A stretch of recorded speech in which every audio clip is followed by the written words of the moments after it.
Laughing at my silly daughter's reaction to a corny joke, I just had to repeat to her. 2 peanuts walked down the street. One was salted. I dropped on the couch in front of the TV in my den. My diva was on her way to her room, after we'd cleaned the kitchen, to call her friend and play some game on their tablets, and I just had to share that with her. "Mom, I'm going to my room now," she said, tapping on her tablet.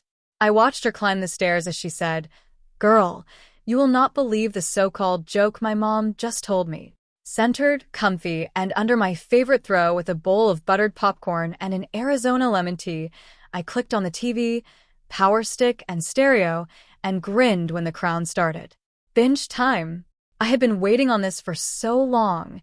My life was filled with early wake-ups, school runs, cooking, cleaning, laundry, and still finding time to sit in front of the computer and type. I needed this mindless, entertaining break and enjoy the world of other writers.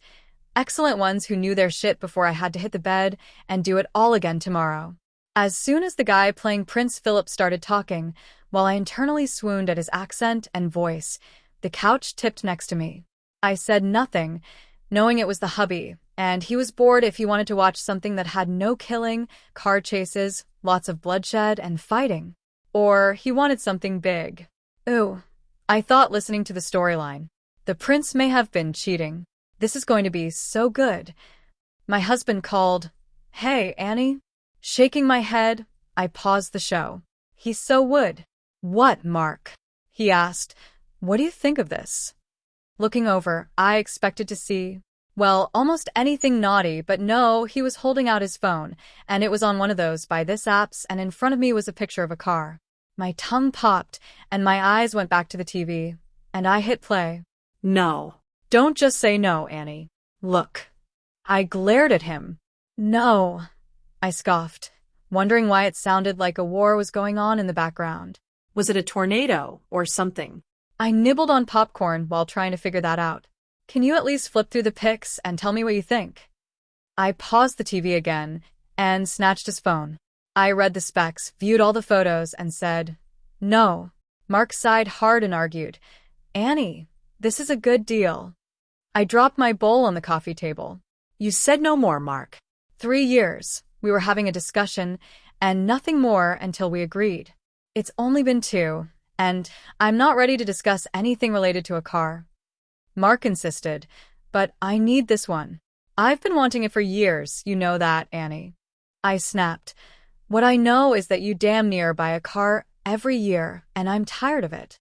I scowled at him. "Mine is in tip-top shape, so what's wrong with your car?" "I discovered yesterday that, Annie, the tailpipe has a dent. I didn't mean to screech, but, and for that you need a whole new car?" He didn't answer that, but he did say, "Plus, you have to consider if something happens, you know? What if we have an accident and have to put the car in the shop? Insurance pays for a rental until the car is fixed, Mark." His argument was, "I don't like rentals, Annie.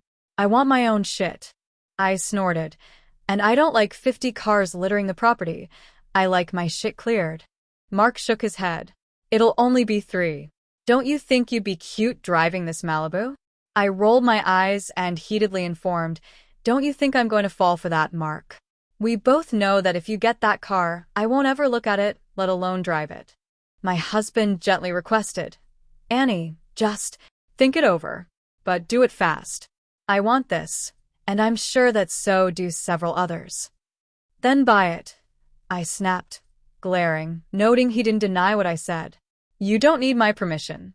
Mark nodded. "No, that's true, but I need my sex. If you don't say it's okay, and I buy this, I'll never get laid again. I can't irritate you to that point, Annie."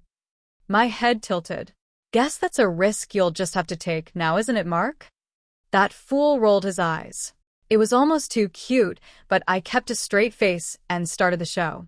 Philip and Elizabeth were getting heated in their conversation. I was just figuring out what exactly was happening and leaned closer, becoming engrossed. "I need to talk to you." I angrily paused again and turned to my husband. "About what now?" "Huh?" Mark asked, beyond confused. "What?" I demanded. "What else do you want to talk about, Mark? Make it fast. I'm enjoying this program." Mark's voice screeched, "I'm just sitting here, watching the TV. I haven't said a word since we talked about the car. I shook my head and started the show. I really need to talk to you now. I hit pause. Damn it, Mark. Just say it and stop interrupting me, or so help me. Mark insisted. I'm enjoying it, too. I haven't said a word. I want to peel him like a banana. I started the crown again and sat back. Mark moved closer, wrapped an arm around me, and kissed along my neck, making me smirk. He was still thinking about that car and was setting the stage for a fuck her into submission evening. I just need a few minutes and I'll leave you be. I shook my head and sighed when a small glow appeared on the left of the screen. I barely controlled the grin. My favorite ghost was back for a visit. I tossed Mark the remote and stood fast. You're done already? Mark asked in surprise. For now, I answered, grabbing my can of tea. I'll come back later and watch some more. Find something else to watch until I return. Office, right? Mark called to my quickly retreating form. Office. I entered and closed the door. Adam, I called, booting up the laptop. Where are you? A light shone, and suddenly there he was, softly smiling. Ryanne, once again, it's good to see you. How have you been? Good, Adam, thanks. How? What brings you to see me? Yeah, I almost asked a ghost how he'd been. Well, in all the times we've talked, I don't think I should say anything. I shouldn't even be here. I glared at him. You'd better tell me something, Adam. Do you realize you interrupted one of my favorite shows, and now you're not going to tell me anything? Replace the drama. He sighed. Did you know we're all made for another? I shook my head. You are supposed to mate with another, and you forget them when you reincarnate. When you go back, you find them and repeat the cycle. It's find, love, mate, procreate, die, start over. Or you can come back later. Or never. Or just have one come back, and the other suffers. It's torture, Ryanne. I still cannot. 2 lifetimes, and still, I can't find her. Where is she hiding? And who the hell is she? I blew out a breath, feeling his frustrations. Perhaps, well, we know you aren't gay. I raised a brow. Or, are you? No, he sighed. I've never been attracted to men. Are you sure? Yes, he insisted. Still, where is my soulmate? It's never going to be Madison, and why do I keep falling in love with her if she's not meant for me? I noted. Falling in love with her. Well, she's a great being, and what an ultimate package demands. Beauty, brains, independence. How could one not fall for her? True, he nodded. I continued. As for your mate, have you ever considered that maybe she's someone you've met and looked over? Possibly someone you met with a flaw that you refuse to get past. He appeared pensive. No, he whispered slowly. Christ, why can't she wear a sign on her back saying, Hey, Adam, I'm right here and yours for the taking, and let me relax. I observed him. Why is this pressing on you so much? What am I missing, Copeland? He released a heavy sigh, dropped into the chair at the other side of my desk, and said, I can't tell you that exactly, since I've been sworn to secrecy. I shouldn't even know. What I can say is that I never live fully or completely happy because a woman can't connect with me wholly. They all sort of love me and not for long, no matter how good I am to them. I sacrifice my well-being for theirs. Every life. And in every life, Madison's the same soul. And you fall for her? He lifts his head sharply. Who told you that, Ryanne? I snorted. Geez, you do need to relax, Adam. You're way too tense to be an angel, As for your question in that delightful tone, you said that it's never Madison earlier, telling me you encounter the same soul that belongs to Madison. Adam shook his head. Right, I did say that. I nodded with a smirk. You did. I thought you were supposed to be serene and worry-free, as an angel. What is going on with you? Adam was quiet for a moment before saying, What I did. What happened in my last life? I can't say, Ryanne, because the angels who told me not to repeat it. I nodded, saying, So you said earlier. Adam stared at his hands and said, I need to find her and still encounter Madison. I love her, and I want her to be my friend. How? What's the best way to find her? I shrugged. Patience. He stared at me. That's it? Patience? That's all you can come up with. I giggled. Adam, you're screeching. He snorted. And you're annoying. Shaking my head, I turned away. God, how do I contact your mother? Or your father? Anyone to get you out of this funk, 'cause I ain't doing it. I shuffled papers around on my desk as I mumbled. And you're starting to rock my last fucking nerve, to be honest. I could feel his glare. Even if I knew, or if anyone else did, I exhaled. What purpose would it serve? You'd forget the next lifetime, and then what? Forget. I nodded. Yeah, forget. How can you remember anything if you're new to Earth and have never even met the person you were previously? How is that possible? He blinked. I can't meet someone who ceased existing before I was born. I continued. Even if it was your soul. And that, my own Casper, is why you need patience. Learn to overlook flaws, and maybe you'll spot and connect with your intended before dismissing her completely. Adam asked, about the flaws? Are you sure, Ryanne? I nodded and insisted. Yes. You think Mark is perfect and I love everything about him? No. And if anyone ever says that, they're a liar. We all have flaws, and not all of them are appreciated. Mark wants to buy another car, but bitches about my shoes. He argues that I only have 2 feet and there are 4 seasons a year, so I only need 4 pairs of shoes. Boots, casuals, sneakers, and sandals. I beg to differ. I need whatever fucking shoe that I think is cute, and he needs to stop buying a car every damn year because of dented tailpipes, minute scratches, and dulling paint. My shoes don't cost thousands of dollars, and I have some that are at least 5 years old. Can he say the same about his cars? I think the fuck not. Adam gives me an amused grin. Are you finished, Ryanne? I shouted. You ever had a taste for, I don't know, Hawaiian punch, and you go to the fridge, all thirsty and shit, and pull out the jug, and there's only a swallow left? It ain't pleasant, let me tell you. Oh, and he leaves his dirty shoes and socks in the stupidest places, and I always trip over them. I don't love any of that shit. He stared at me, trying to hide a chuckle. I sighed. There's so much more, but I'm done. I think you get the gist. Adam amusingly said, Indeed. I rolled my eyes at his guffaw. Get out, Adam. I chuckled. I have to get back to my show. All right, I'm going. Enjoy your program, Ryanne. He disappeared, laughing, and I wonder when he'll return. After reading and answering some emails, I sighed and rubbed my still full belly.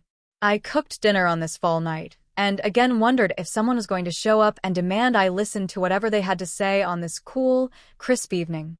It had been a week since I last saw Adam. Mark was still pestering me about the car, and I hid myself away in my writing room to avoid or delay the huge fight I felt was coming. I pulled up my writing program and opened a blank document, and a soft knock sounded on the office door. Yes, come in. The door creaked open. My daughter peeked in, and her big, smiling brown eyes found me quickly. She stood close, her eyes now doing the beg look that melts me.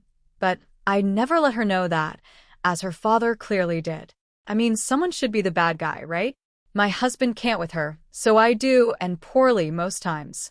Yeah, our baby owns us, and she's figured it out cleverly. Mommy? She declared she was too old to call me that 3 years ago, but pulls it out when she really wants something. Yes, little Miss Diva? I want a donut. Bad guy time. Okay. And? She giggled. Sorry. Mommy? Yes, daughter? She giggled again. May I have a donut? I ate all my dinner. I raised a brow. Please, may I have a donut, Mommy? I ate all my dinner. She's steady with the mommy. All of it? Broccoli, too. Most of it, Mommy, she claimed with a grin that she believed worked on me as well as it did on her father. To this expression, I'm immune. What's most mean, Diva? I ate 3/4 of a half of the whole thing. 3/4 of a half. Thinking she's snowing me, I frowned, even though that was kind of cute. Mark, I called. Yeah, he answered, while dishes rattle. Did you see Diva's plate after she finished eating? I did. She ate all of the chicken and macaroni, and about half of the broccoli. My daughter beamed at me. My lips twitched. This face I can't fight. All right. Please give her a powdered donut and milk. Neither of you better touch my frosted devil's food. Too late, Mark chuckled. You already lost too. I scoffed and yelled. Yeah? Guess what you just lost, buddy. Seconds later, I heard his keys, and he appeared at my office door, putting on a jacket. I have to run to the store. And don't bother with the dishes. I'll finish getting them into the washer as soon as I get back. Ooh, I think as I nodded. Someone's in the mood to woo tonight. Man, he really wants that car. Or that dinner must have been better than I believed. I grinned at my daughter when my husband left. I told her, "Go get your donut, diva." She smiled at me, then used that expression. "Can I have two, please?" I stood and tapped her nose.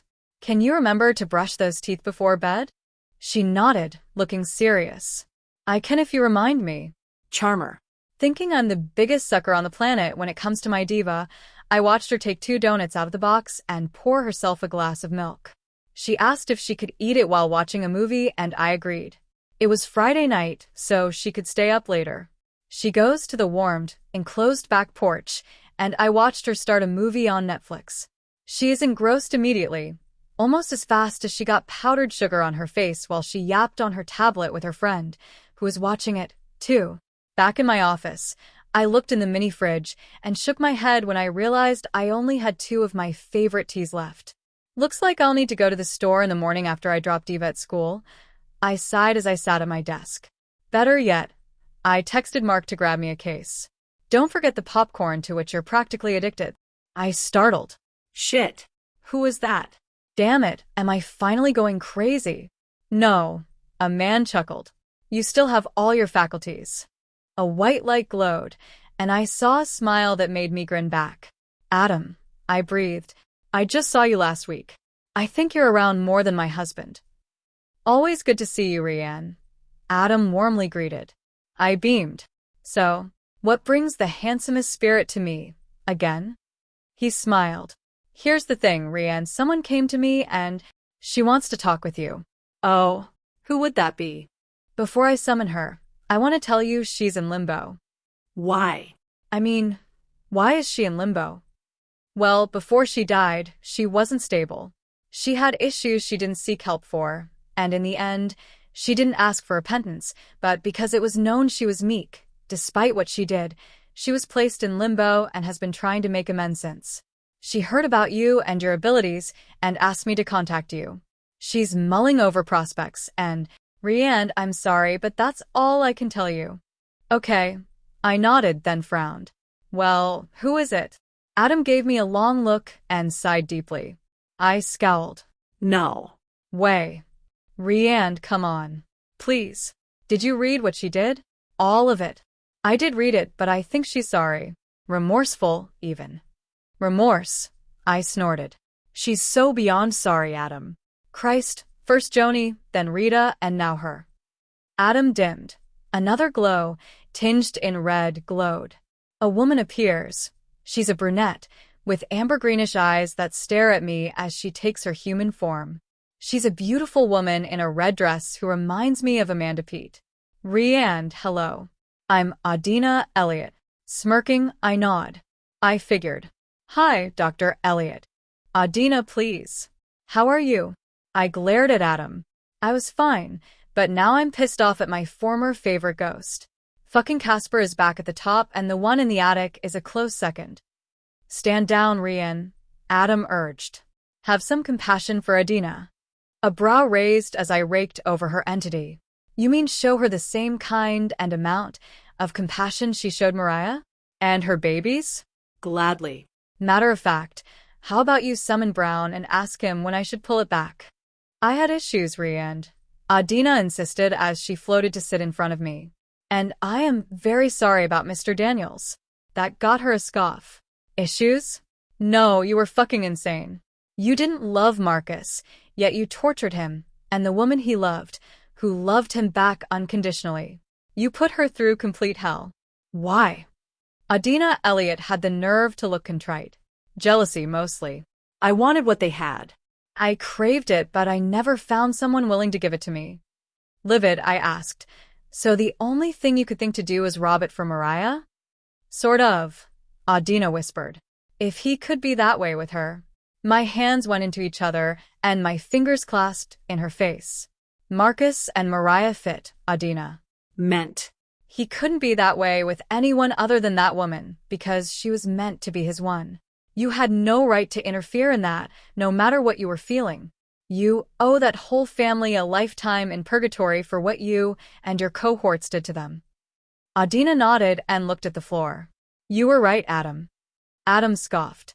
I didn't warn you to brace for praise, Adina. I frowned. What are you two talking about? Adam answered. I warned her that you wouldn't be easy with her, that you'd ask appropriate, gritty questions and would expect nothing but the absolute truth, the same you'd give to her. I smirked. I absolutely do. With everyone, no question. Adina sighed. Please hear me out. Sighing hard, I stared at the blank document, thinking. I looked back at Adina. Fine, I'll do it, but I feel it's only fair to warn you that no matter what you say, I will never feel anything but complete angst and anger for you. Fair enough, Adina answered, nodding. Where do I begin? Well, how about where you think you went wrong? She nodded. The day I was born. No, conceived. I raised a brow. Really? Yeah. Matthew, she whispered, inside a soft but hard sigh. I shrugged. What about him? She gave me her gaze. It was sorrowful. He was right. About everything. When Adina looked down and said, when he spoke to my son. I sat back in my seat and stared at her bent head. With shaking fingers, she played with the hem of her red top. She was in turmoil. Adina whispered, You were right, Ryanne. I didn't love Marcus. I wanted to make my mother happy. At least get her off my damn back. I asked, and partnering with Marcus would have done just that? For life, she tearfully admitted. After, she quieted. Why don't you start at the beginning? I suggested calmly, knowing I wasn't going to like anything she had to say. Still, I could not muster any sympathy for this woman. I braced my fingers over the keyboard, ready to let go once she started talking. Adina began with, My father never wanted girls, and he detached from me as soon as he learned I was female. He had my older brother, and he spent most of his time with him. He ignored me, and I was left in the care of a woman who didn't even want kids, but had them just because her husband wanted sons to carry on his legacy. She wanted insurance. That made me frown. Insurance. Adam offered. Gold digger. I blew out a breath at his term. He would know. I stopped typing. Look, if you're not going to be honest with me, then there's no need to continue. Ryanne, this is all truth. My father, he was just like his father. He was the biggest jackass created, and he raised my father. The only women he liked were ones he could fuck, and that ended the moment he came. He didn't even like his own mother, and his marriage was arranged. This is what I grew up around. My brother and cousins, the males, are all the same. They have no regard for females, except for getting between the legs of any who wasn't related to them. I'm so thankful my son wasn't near them, and Will kept him. If he hadn't, he would have turned out just like every other male in that line. I shook my head and typed what she said. Go on. Adina nodded and said, I was pretty much left on my own until I started developing. Before that, I had school and tutors as well as elocution lessons. By the time I was 6, I knew all there was to know about sitting, dressing, entertaining, and speaking like a lady. I was told it would help to have those skills when it came to pleasing my husband, who I was made to serve whenever I married. I swear they should have named me Donna Reed. Adina sighed at her hand. When it was noticed that I was getting breasts, my mother entered my life and started in on me. She got me a companion, a woman who shadowed me and made sure I used my training and taught me how not to be a lady in the bedroom. She showed me what men liked in bed and said some may please me, also. Glenda stayed with me until I went to college. There, I had Etienne, and she would tell me in her thick French accent the do's and don'ts of attracting an appropriate man and the type of guy to let have me sexually. Rich men. Men who came from money, not those who had to earn their fortunes, and definitely not the ones who needed any kind of financial assistance to become someone. I nodded. Adina continued. Well, When I got to Stanford, I met a guy who fit their definition of acceptable. His name was Clarence Bowman. His father came from money, and he was just handsome, smart, witty, and extremely into me. When he asked me out, I immediately accepted.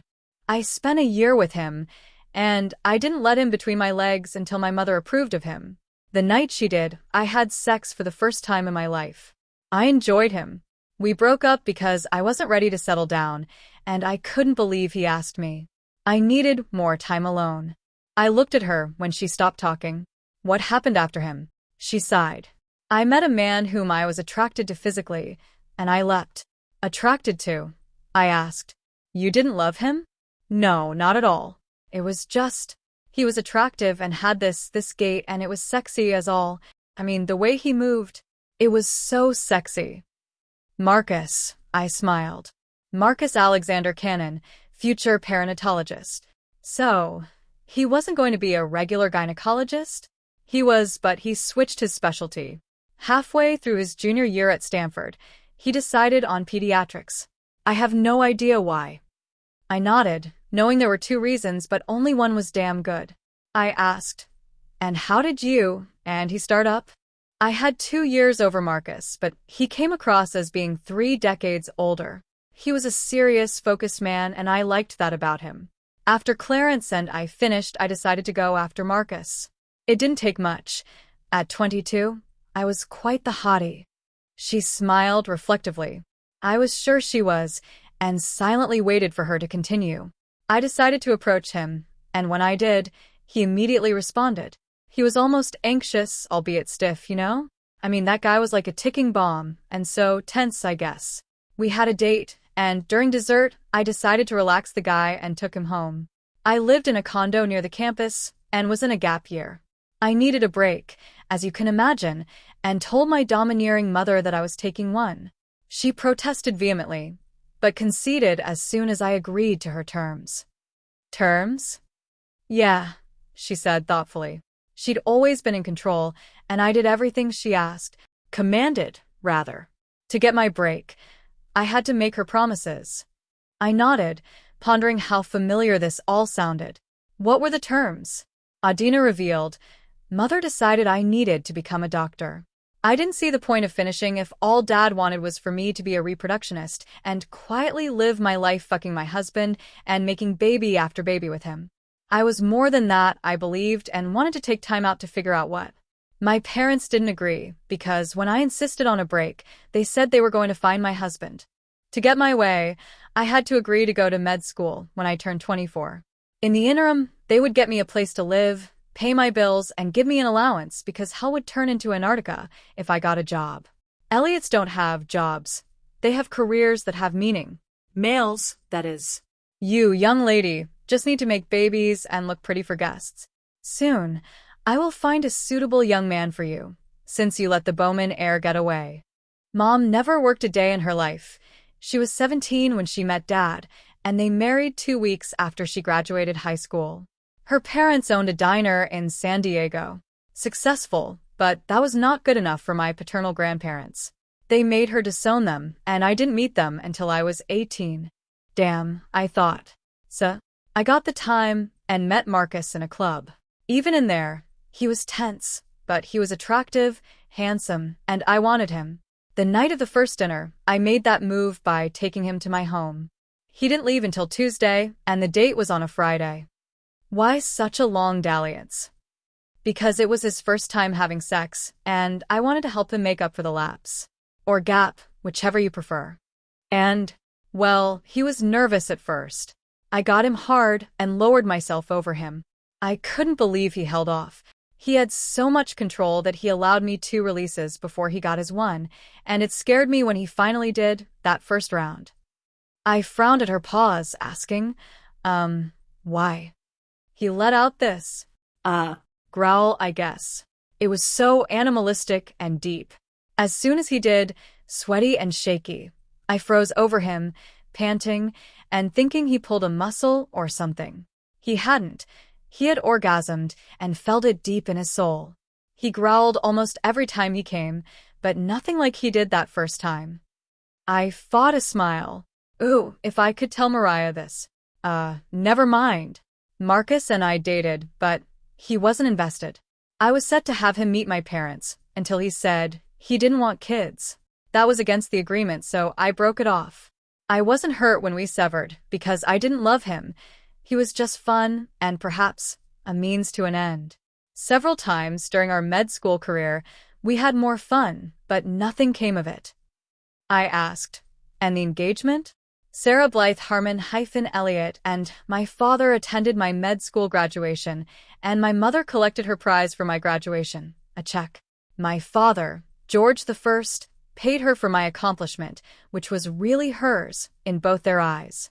See, Dad didn't believe women were good for anything but screwing, and her proving him wrong with my education and the specialty she shoved down my throat made her independently wealthy. During the reception after, Mom and Dad ran into Marcus and his family, and they chatted with Marcus' parents. The look in Mom's eyes as she chatted with Catherine Cannon, while staring at Marcus, told everything. She wanted me to marry him. Dad's expression said the same thing. As soon as they ended their talk, my parents left. 2 days later, Mom called. Adina, we would like you to marry Marcus Cannon. I don't believe he's the type to do as his parents want, so I think you're going to have to work that out. Dr. Cannon has offered you a position in his clinic, so that should get you in the door, at least. I have no idea why you didn't consider him, at least get a date with the man, while you were in training together. Still, you're so disappointing. Do better. I'm thinking 2 years in the spring. Early June. That means you have to start now, so focus. Get that ring from him. Use your body if you have to, Adina. Then she hung up. Wow. And then, Adina smiled. 1 week later, I met William Christopher Wexler and lost my shit. Now she beamed, and I waited for her to continue. She said he was at Stanford too, but I didn't meet him until after we graduated. I was good in my field, and I soon learned to love what I did. I fell for Will much quicker. I wanted him, loved him, needed him, craved him. I wanted him to be mine, only mine, but that was the last thing he wanted. Will was so handsome, sexy, and all the girls loved everything about him. Sometimes, he'd do a Jamaican accent, and panties would fall to the floor. I didn't find out until later that his father was from there, and had that accent. Will mimicked it well. What happened with Will in the beginning? She said, he approached me, and I dropped my panties. Just like that. You met, then fucked? Adina confirmed. I sure did. We were in bed about, I'd say 13 minutes after we met. Absolute. Adina cooed. We met in the campus bookstore, and that was 10 minutes away from my condo, so. Okie dokie. Why so fast with him? Adina beamed again. For the first time in my life, as soon as I met him, I pulsed. I looked at her over the rim of my glasses. Pulsed? I asked, with a salacious wink. Pulsed, she confirmed, with a shudder. Marcus. Well, that never happened with him, but it immediately did with Will. Phew, okay. Go on. Adina said, Marcus was exciting and adventurous in bed, and very generous. Clarence was demanding and rewarding, but that Will, he was phenomenal, start to finish, and he had the stamina of 7 bulls. He didn't need more than a few minutes to recharge. Being with him was so exhausting, but worth every second he performed. I was intrigued and had to ask, Adina, was Will filling? He's half Jamaican, what do you think? Oh, come on, Adina, I guffawed. You can't tell by nationality. No, you can't. I was African American and Mexican, and I wasn't lacking. I jumped at that male voice. Christ, Adam. I forgot you were there. Adam laughed and shook his head. I could tell you were enthralled with the conversation, Ryanne. Don't mind me. Go on. I turned back to Adina. Well, she paused before saying, he was no Marcus Cannon, but he needn't hang his head at all. I released a laugh when she did, and stopped abruptly. I refused to like this woman. Adina resumed. So, Will and I lasted a few years, and I wanted to settle with him. He didn't want that at all. He played around a lot, and listening to my mother pester me almost daily, I raised the whammy, and Will allowed it to fall to the ground. You gave him an ultimatum. Adina nodded. And I did so, knowing my parents would never approve and ignoring my mother's nagging about a ring for Marcus. Will worked for his income, and he had student loans. He had nothing to fall back on, and my parents, mainly my father, didn't want a husband thinking he could fall back on Elliott assets. Marcus' parents both came from wealth and didn't need to worry about having to fall back on anything except their own laurels. That gave them stock. Adina stares at a wall, sighing. After Will broke off with me, I stayed in bed for weeks. I was hurt and didn't care to see anyone, especially women who were pregnant with babies from the men they loved and had it returned. Mother showed some time later and dragged me out of bed. After I was cleaned and fed, she told me that I needed to do nothing other than getting Marcus to give me a ring. It took me a minute, but after I became sick of her nagging, I went to him and told him what I was thinking. I arrived at his place. He lived in a house he inherited. It used to belong to his grandfather, who had died several years earlier. Marcus decided the place was too big for just him, since he never wanted to marry or have kids, and decided to put it on the market. To his surprise, a cousin wanted it, so Marcus signed it over to her. His younger brother became engaged, and Marcus decided to take the brother's condo. It was huge, but not as big as the mansion. Marcus, one of the best cooks I've ever known, chose to take out a bedroom and expand the kitchen and included a massive pantry. He said it would take a while to complete, and I suggested he move in with me. In the interim, what got him to accept? I told him I had gotten my heart broken, that I decided I didn't want to marry or have children, like he always said, and thought it would be a good idea if he and I became engaged. A week later, I had that ring on my finger, and my mother was thrilled. Marcus and I gave each other sex, but 3 months into it, that fizzled. I missed Will, and well, I really don't know why he turned off to me. I went to Will, completely frustrated, and, well, after we talked about how unhappy I was, we made love. He still wasn't ready to settle down, but I figured, hey, whatever he could give me would be fine for now. I just knew he'd change his mind. He had to. He owned my heart, and I didn't want anyone to attempt to take it. I wanted Will. Marcus went to Japan with his self-obsessed brother, and I spent the entire time with Will. Again, I brought up marriage, and again, he shot it down. I had enough.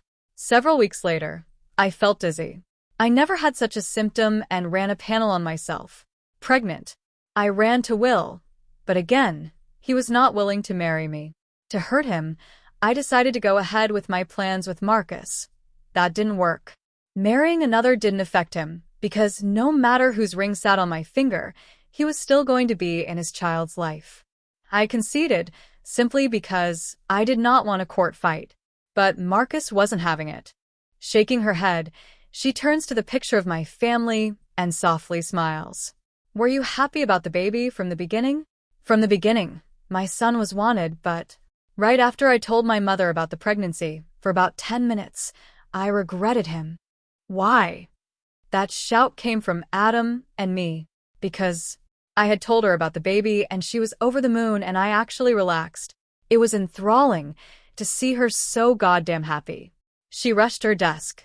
We were in her home office and grabbed her phone. I asked who she was calling. Catherine, of course. Oh, won't she be pleased with this news? An Elliott cannonair. The possibilities of it all. Well done, Adina. This news has pleased me greatly. Mother. I called, running to her. She'd gotten the cell to her ear, but I snatched it away from her and shut it off. This isn't. She frowned at me. Why did you take the phone, Adina? And you powered it down? Why? I have an important call from my stylist, and she gets angry when I don't answer her call. Do you know how hard it is to get her to call back, let alone pin appointments? Now that I'm becoming a grandmother, I have to pay extra attention to my person. Give it back. I have to contact Catherine and plan parties. Oh, we'll have to move up the wedding. This child must have the Cannon name from birth. I wonder if he'll consider hyphenating. Baby Elliott Cannon. I like that so much. Mother, I shouted, shaking her. Listen to me. She sighed and snapped. What, Adina? This isn't Marcus, baby. She stared at me in deep thought. Does he know that? Mother. He would know because we haven't had sex in months. Fine. Do you know who the baby's father is? Of course I do, damn it. Well, I suppose Marcus can't forgive you. You can marry the other guy.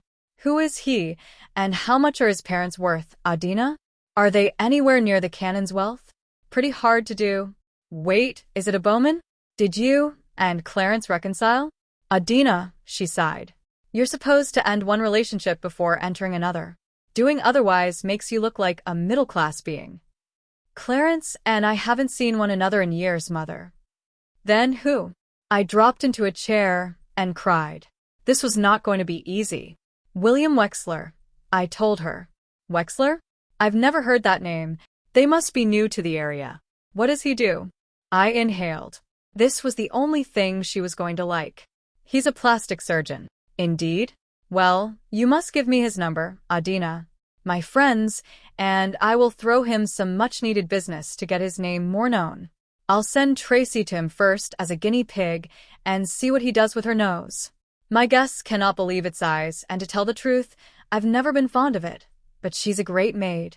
So, now what about his parents? What does his father do? I whispered my answer.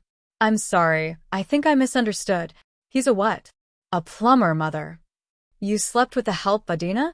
Confused, I asked. What? She blinked. Did you fuck the son of the guy who refinished the downstairs bath? No, damn it. I told you Will is a doctor. He went to med school with Marcus and me, and I've been sleeping with him off and on for years. He was in the top 10% of the class. He's intelligent, funny, charming, and in good physical condition.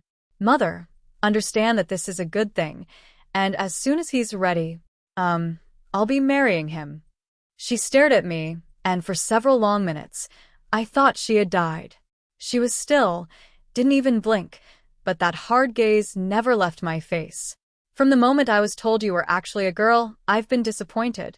You can't even choose the right sperm donor to carry on your father's name and blood. My God, a plumber's son. You let a man fuck you who can't even afford school, Adina Elliott. How could you whore yourself out like that, with poor Marcus in the background, waiting on a date to make you his wife? Her rant continued, and all I could do was stare at a painting I'd hated all my life. I was a doctor for all intents and purposes, and this woman was sitting there berating me like a 2-year-old. Deciding I had had enough, I turned and walked out of her home, and I never went back. Over the years, when I visited California, I stayed in a hotel or went to my aunt's home. She was a little more tolerable, despite being an Elliott from birth, because she knew what I was going through with my parents, having survived it herself, but she believed in what they wanted and conceded to her own parents. Adina looked at me and continued. I went to my home and quietly entered the kitchen. My lab report was in my bag, and I set it on the counter, knowing that as soon as Marcus entered, he'd see it. It was the coward's way out, sure, but still. I grabbed an iced coffee and sipped it, hoping the time would fly by. It ticked so slowly that I almost went insane with anxiety. My security system alerted me to a car entering the garage, and I braced myself. I'd just gotten out of the bath and was somewhat calmed, but as soon as I heard the alert, that shot to hell. I went to the kitchen and stood in the entrance. I frowned at Marcus. He was standing at the island, his arms spread, with his hands flat on the surface as he stared down at the lab report. I entered all the way, and he looked up. Marcus went to the refrigerator and pulled out a bottled water. After a long gulp, he took a deep breath. You know that this is still not something I want, yes? Babies, you mean? He nodded. I want it, I whispered. Then you can't have me. Now, it was my turn to nod. You're making the right choice, he said. Somewhere in this, you changed your mind, and I can't. This doesn't make me angry at all. It's actually relieving.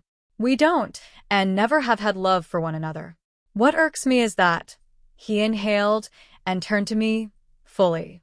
You knew something was off with us, especially after we stopped sleeping together. Did it ever occur to you that we should have ended before you spread for another man? I flinched. It did. And I was okay about that until you stopped literally sleeping in my bed. I thought it was because of another woman, but you were here every night in another bed, but after Japan, you disappeared. He didn't answer. And now, it's obvious you want something to happen with that nurse I met with you when we toured the CMH facility. Mariah, he sternly said. It confirmed for me that he wanted her, but I was clueless as to what way. He was protecting her, even though she wasn't anywhere around, with his tone and glare. I really don't care, Marcus. My point is that you messed around after saying you never would, and with her. I mean, seriously, where are you nights? You're not here, and I know your apartment isn't ready, so if that doesn't make you the biggest hypocrite on the planet. Marcus moved back to the island, across from me. Glaring, he said, I haven't seen her, but yes, I want to, and I will. I promised myself I wouldn't try anything with her until all was severed with us. He picked up the lab report and waved it at me. I think this solidifies that, but it really was cemented the first time you were with Wexler. Damn me for not finding out sooner. It doesn't have to be over with us, Marcus. We could still marry, and you can help with the baby. Who better to raise a child than a pediatrician? Please consider it, Marcus. His head tilted. Doesn't Wexler know you're pregnant? Yes, but he wants in the child's life. He doesn't want me. Too bad you didn't know that before you fucked him, huh? I shouted. Completely uncalled for, Marcus. Sleeping with him was familiar, and yet I missed him, despite the seesaw he does to my heart and mind. I love him, and you knew that, and I'm in love with Mariah, so I think it'll be best for us to go our separate ways, don't you? I frowned. You love her? Already? From the first time I set eyes on that woman, I've wanted to be her everything. You and I had no business attempting anything together, other than sex when needed. And now you've gotten pregnant, and it's not mine, so why would I consider marrying you when you clearly laid with another man? I inhaled and whispered, because I need a father for my baby. He or she has one, Adina. What you don't have is a husband. Or a fiancé. Be whatever to Wexler and accept your fate and future, neither of which includes me. He was right. I slowly took off the ring, which I never did purposely, unless I was actively screwing Will, and that was because he forced me to do so, before he'd even kiss me. I stared at the ring and sighed. It really didn't belong to me, but I'd miss it and what it could have been and represented. Marcus didn't love me, and he said so, along with admitting he was in love with another. She had to be the luckiest woman in the world. I lowered the ring to the counter and slid it across to him, while saying, I'm sorry this is over, but you're right. It needs to be. Nodding, Marcus picked up the ring and pocketed it. I'll move out tonight. Congratulations on the baby, and good luck in your future. He left me standing there and went up the rear stairs. In an hour, he was gone, and once again, I was alone. And this was by my own doing. Nothing was in California for me, and I figured by following Will to New York, he'd change his mind about us, and he did. But by then, I was seeing someone and thought it would go the distance. It lasted 3 years with Apollo, and we ended because he was from France and wanted to return.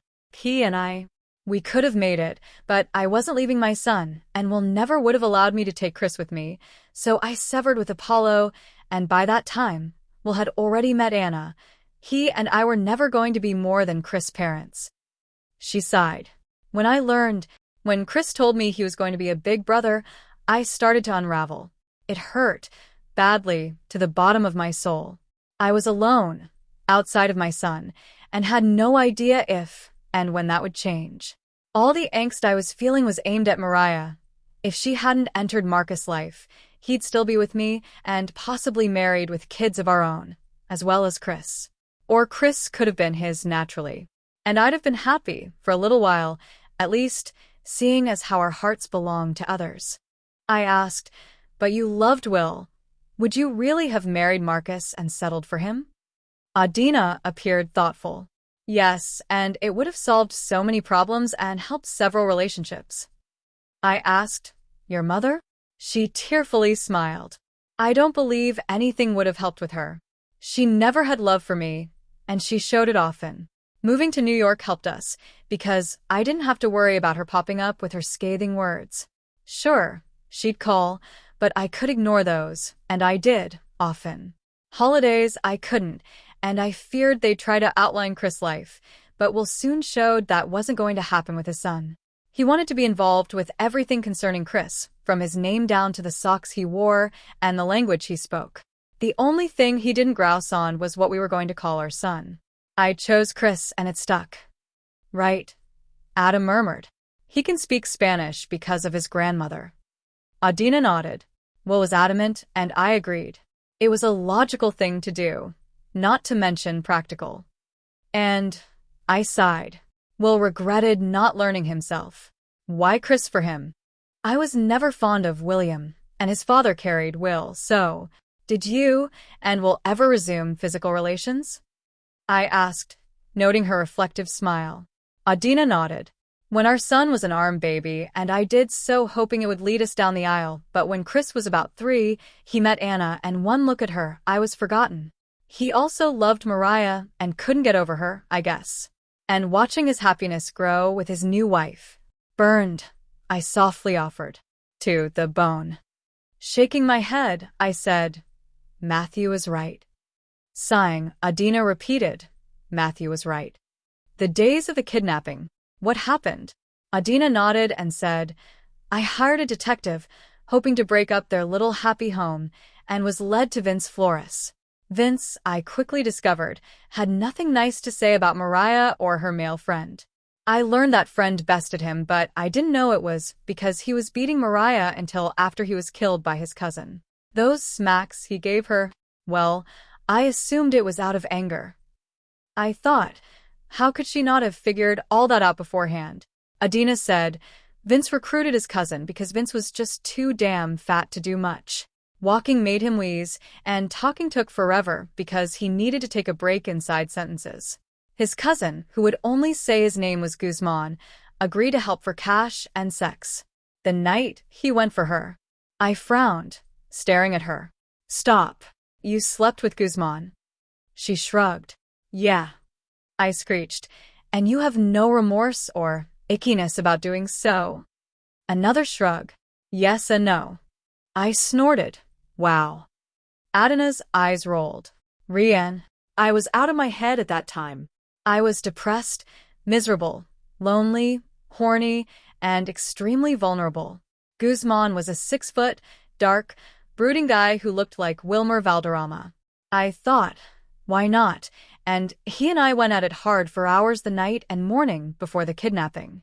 I asked, so you enjoyed him? She nodded, of course. And he appreciated me to believe that. I noted, one would think, being a pimp, he would be tired of sex. I asked that very question, Ryanne. Curious, my brow raised as I asked, oh, and he claimed he didn't sleep with his bitches, as he called them. He kept a girl, but she wanted kids, and he didn't, so he let her go. That was months before, and he hadn't had sex since her. So, to help us, I had to drop my knickers, and was surprised he didn't want it forced and fast. He took his time, like he was savoring me, I guess. I asked, raw. She confirmed, raw. I was clean. I hadn't slept with anyone since Apollo, and I was on the pill. I reasoned. But you didn't know what was lurking in his system, Adina. You were being reckless, and forgot all about having a son. Adina snapped. It would have been for naught. Wouldn't it, Ryanne? I died that damn day. I reminded her. At your own fucking hand, Adina. You took your own life, after torturing the lives of so many. You have only yourself to blame. Adina sighed. You don't see it either. I said. See what? You became depressed at how your life spun, and it was all because of your choices. Why can't you see that? Adina blazed. How? Will was married, and didn't want me. I had no one but Chris. I argued. You had Apollo. She shook her head. He moved back to France, Ryanne. You could have went with him. I shouted back. I couldn't. Not without my son. Yet you made your son live without you anyway. Damn it, girl. At least in France, you could use devices and contact him. You can't do shit but lie in the ground when you're dead. Which scenario do you think was best for your son? What do you mean, Ryanne? Why was it okay to consider asking Will to sacrifice and only see his son for summers and holidays, but it wasn't okay for you to consider being the summer parent? She blinked at me. I would have missed him. And Will wouldn't have. Yes, he would have, but I'm his mother. He belonged with me. He belonged to both of you, and both you, and Will had the right to live your lives in the best, happiest ways possible. Sometimes, you have to sacrifice to achieve happiness, and allowing Will full custody would not have erased you from Chris' memories. Video chats, daily if necessary, phone calls, flights. You had that power, Adina, and you threw it all away to torture yourself and others. Because of you and that amateur goon squad, 2 innocent lives never got to live, and a man lost his life protecting the little girl who is now. I know exactly who Lila is, thank you, Ryanne. God, you're so full of answers now, but what about them? Marcus, Will, Mariah, why are all of them innocent? Marcus didn't love you, he never did. You said you never loved him, either. He was an end, a solution, to a lifelong problem with your parents. You fell for Will, but he didn't for you, and a person should not be punished or penalized for not returning your emotions. Apollo obviously did. He asked you to follow him to France, and absolutely nothing was keeping you stateside, aside from Chris. Did you even talk to Will about moving, or did you decide for him that he wasn't going to let Chris move to France with you? He was never going to let him go, she shouted. He insisted I move to New York when he had to, so what makes you think he'd even consider consent to a move to France? Did he threaten you, Adina? I asked, trying to control my anger. Did Will say, move to New York, or I'll do something rotten? She stared at me, silently. You could have stayed in California. The ban was only aimed at him, not you. He was banned from working, not visiting, and you flew out several times a year. Why not do it on a longer flight from France? You could afford it, and Will became successful, so he could have, too. I rubbed my eyes. You didn't even try, and you took all that regret out on innocent beings, and you still don't see your wrongs. Adina silently stared at my desk, then turned to Adam, who shrugged a shoulder. I told you what to expect with her, Adam murmured. Honesty and what she believes is truth. You have to admit she has a point. Adina sighed. I should have gone to France. At least had the conversation. I whispered. Communication. I see that now, she answered softly. Thank you. Adina whispered, showing me the other road. You're right, Ryanne, I never saw it, but after a few hours with you, it's right in my face. God, I should have gotten help and not. I offered. Someday, I hope you forgive yourself, and that the cannons do, also. That's never happening, and I get why, but I feel the remorse, and yeah, I hope I forgive me soon. And return to Earth? Adam asked. Experience life again? I can honestly say that I'm considering it, Adina confessed. She shivered and stood. Thank you for seeing me, Ryanne. I know it wasn't easy, and I understand why. Sure, I answered. Are you leaving? Yes, I'm being summoned. Apollo's soul has just crossed over, and he's looking for mine. I've missed him. I offered. Good luck with him, and try to remember to communicate. All the best, Ryanne. Adina disappeared. Adam said, I should go, too. I'm going back to Earth soon, and have to settle a few things before I do. I smiled at Adam and asked, Are you going to be a woman? No. A man. I still think I'd mess up being a woman, and would not like having sex with a man. Maybe you'd be a lesbian. Adam snorted. Lesbians use their mouths and fingers on personal areas, Ryanne. My brow raised as I replied. So do you, Adam. Even as a heterosexual male. Adam inhaled, long and hard. I do, I continued, and I'm told you were good at it. Another inhale, then Adam reddens. I insisted. Only thing you'd miss is pissing standing up. You lick her, she fingers you, vice versa. How attached to your pickle are you really, Adam? He stared at me, and excitement entered his eyes. Support Mark getting the car, Ryanne, Adam advised. Life is short, and there's a secret thrill men get when they own the car they love, and most women don't and wouldn't understand that euphoria. And the more he feels, the more you will. I nodded. Duly noted. Adam smiled. Back to one, he asked hopefully. I smiled at my favorite again ghost. Back to one. Fucking awesome. I hope to see you again soon, Ryanne. Peace. He faded. I watched, hoping that when he next saw me, it wouldn't be when I arrived at the gates. Not yet. I still have quite a few stories to tell. I saved the document and left the office. In the kitchen, I drank some ice water, noting there were no dishes in the sink. 3 boxes of the donuts I loved were on the table, and the dishwasher was on. I took a donut and walked to the den to find something to watch. Mark was in there and watching a violent movie with soldiers from long ago. I lowered next to him. When I finished eating my treat, he immediately passed me the remote. I paused the TV. Diva go to bed? She did. She decided to shower in the morning, since she was passing out with the phone to her ear. That's okay. It's fine. Thank you. You're welcome, he smiled back. I bought 2 cases of the tea, and that popcorn you love. I'll restock your office fridge in the morning. I wrapped my arms around my wonderful husband. Get the car if you promise not to even think about another for at least 5 years, and I promise not to cut off your sex. He studied me. I agree, but that changes if one of ours needs replacing. I kissed him. Deal. Mark made an appointment to see the car first thing in the morning, and after, well, it's a good thing I'm on the pill. Giggle.